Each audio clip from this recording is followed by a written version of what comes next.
नमस्कार, जय माता दी। मैं हूँ आपकी अपनी लाइफ डिज़ाइनर जीतू आचार्य। घर की दहलीज, घर की देहलीज से हम कहते हैं, अगर कहते हैं कि बहुत अच्छी हो तो हमारे जीवन के अंदर कष्ट नहीं आते कभी भी। और घर की दहलीज कहते हैं खुशनुमा हो तो घर के अंदर हमेशा सुख रहते हैं, हमारे घर में सुखों की कमी नहीं होती। और घर की दहलीज कहते हैं कि अगर सुगंधित तो हो तो घर के अंदर धन बहुत ज़्यादा आता है। घर की दहलीज कहते हैं अगर खुशबू से महकती रहे तो हमारे घर के अंदर धन के साथ साथ खुशियाँ भी आती हैं। अब घर की दहलीज होनी कैसी चाहिए? कुछ खास चीज़ों का ध्यान रखना बहुत ज़रूरी होता है। ये वो पड़ाव होता है जीवन का जिसे पार करते ही बहुत सारा सुकून पा सकते हैं, जिसे पार करते ही आप अपनी ज़िंदगी की हर ऊंचाइयों को छू सकते हैं। ये वो दहलीज होती है जिसे पार करते हुए हर सुबह आप जाते हैं और धन कमाने की चाह पर जाते हैं, और जिसे अपने जीवन के अंदर आप कहते हैं कि तरक्कियां की सीढ़ियां चढ़ते हुए हम अपने जीवन की तरफ बढ़े। तो ये सोच करके हम अपने घर की दहलीज को सुबह काम के लिए पार करते हैं। और जब हम घर आते हैं वापस तो हम ये कहते हैं कि हमारे घर के अंदर हमें सुकून मिले, चैन की नींद मिले, खुशियों का वातावरण मिले और स्वस्थता मिले। क्या ऐसा होता है या फिर ऐसा नहीं हो रहा है? ऐसा होता है। अगर हम चाहें तो ऐसा कर सकते हैं, लेकिन ऐसा नहीं हो रहा है। ये बहुत लोगों के साथ हो रहा होगा। घर में कलेश ज़्यादा रहता है, धन जितना चाहिए बड़ी मुश्किल से उतना ही मिल पाता है, और इनफैक्ट कई बार तो धन के अंदर ही बहुत कड़की रह जाती है। तीसरा, अगर धन आ भी जाता है तो सुकून कहीं ख़त्म चल जाता है, चैन नहीं आता, नींद नहीं आती है। कुछ धन बहुत गलत चीज़ों में इस्तेमाल हो जाता है।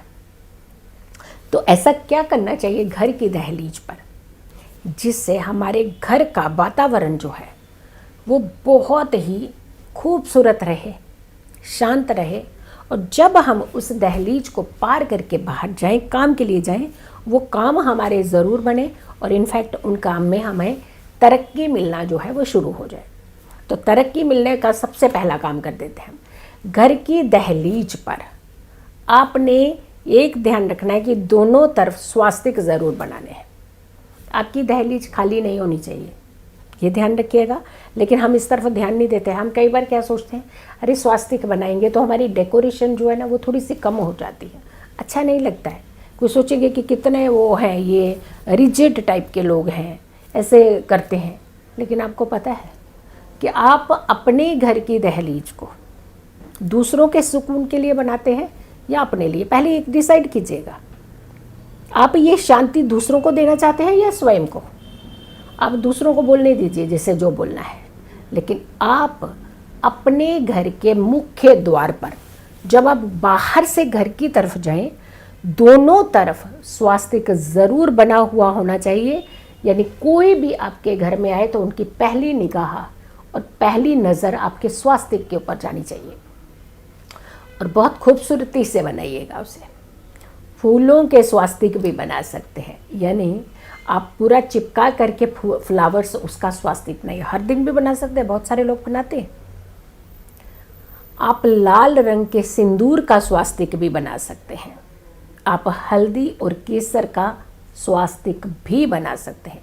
लेकिन एक ध्यान रखिएगा, स्वास्तिक हमेशा जहाँ आपके मस्तक के बराबर होना चाहिए या मस्तक से थोड़ा सा ऊपर होना चाहिए।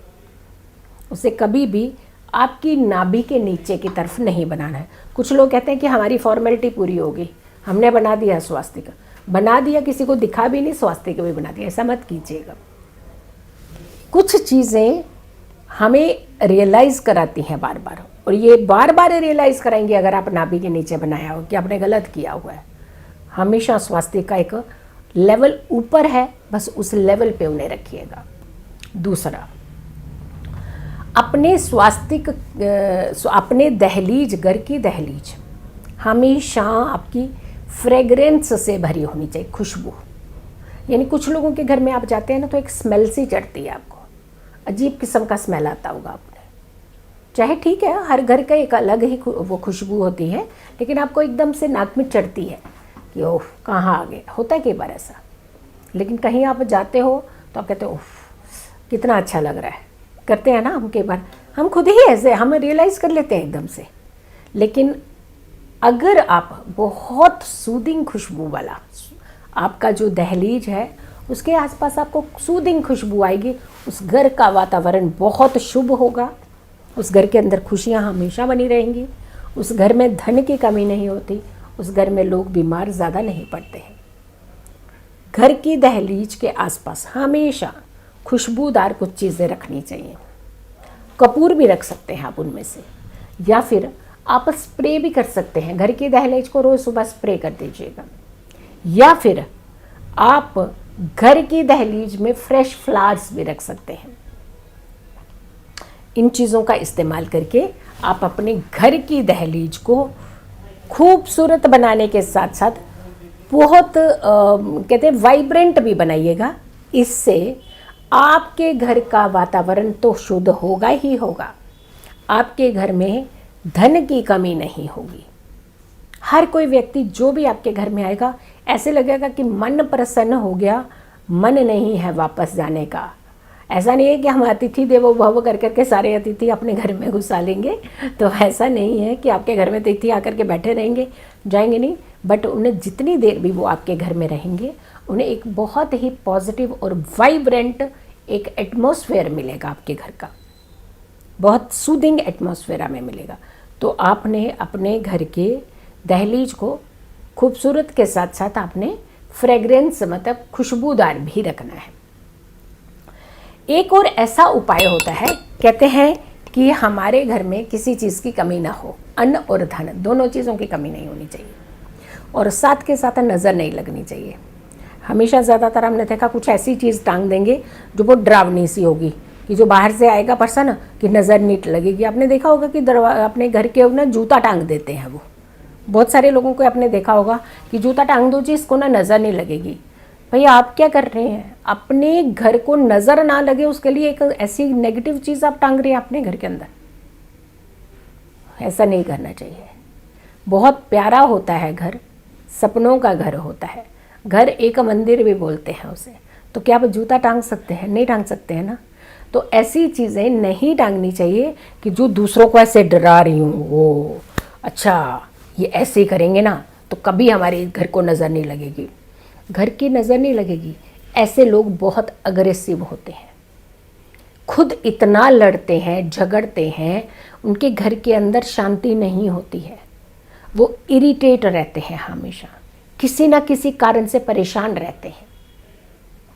घर के आपने नज़र नहीं लगेगी, चिंता मत कीजिएगा। घर के अंदर पूजा भक्ति आप कीजिए तो आपके घर को नज़र नहीं लगेगी। बंधन बार टांगिए आप आम के पत्तों का, और हर आम के पत्ते के ऊपर ओम लिख दीजिएगा। ओम लिखना है, पीले चंदन से लिख दीजिए आप, या फिर हल्दी केसर से भी लिख सकते हैं, सिंदूर से भी लिख सकते हैं। हर पत्ते के ऊपर ओम लिख करके बंधन बार टांग दीजिए। आपके घर को कभी नज़र नहीं लगेगी, कोई नज़र नहीं लगा पाएगा आपके घर को। ये कुछ चीज़ें होती हैं जो हमें हमारे घर के लिए करना ज़रूरी होता है। हम नेगेटिव सोचते हैं, इसीलिए हमें लगता है कि हर कोई व्यक्ति नेगेटिव है।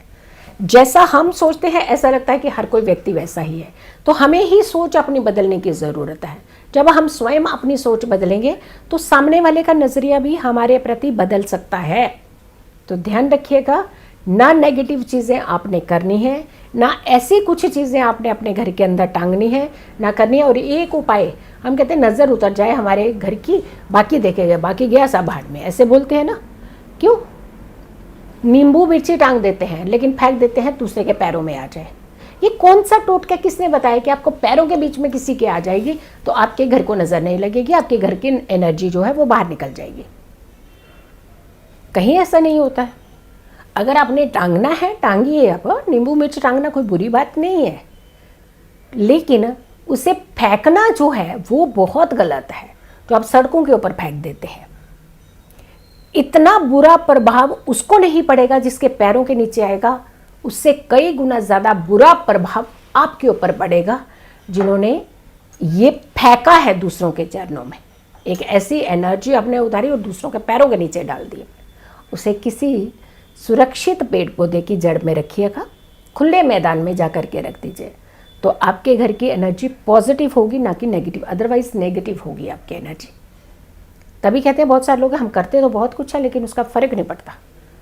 तो आप ध्यान दीजिएगा, इन चीज़ों का ध्यान रखिएगा और मेरी इस वीडियो को बहुत सारे लोगों तक ज़रूर शेयर कीजिएगा। मेरी आने वाली हर वीडियो का इंतज़ार कीजिएगा। तब तक के लिए नमस्कार।